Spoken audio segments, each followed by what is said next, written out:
হরে কৃষ্ণ মা। কৃষ্ণ নামের মাহাত্ম্য কি এবং আমরা হরে কৃষ্ণ মহামন্ত্র জপ করি কেন? হরে কৃষ্ণ। জয় শিল প্রভুপাদ। হরের নাম হরের নাম হরের নাম ওইব কেবলম, কইল নাস্তব্য নাস্তব্য নাস্তব্য গতির অন্যথা। কলি যুগে হরিনাম ছাড়া কোনো গতি নেই, গতি নেই, গতি নেই। কলিযুগে উদ্ধারের একমাত্র পন্থা হলো হরিনাম সংকীর্তন।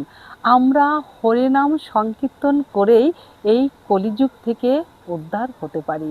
আর কৃষ্ণ নামের মাহাত্ম্য হলো, কৃষ্ণ নাম করলে অর্থাৎ হরিনাম করলে সমস্ত পাপ দূর করে, সমস্ত কামনা পূর্ণ করে, চিত্তরূপ দর্পণকে মার্জন করতে এবং কলিযুগের যুগধর্ম পালন করতেই আমরা হরে কৃষ্ণ মহামন্ত্র জপ করি। হরি বল।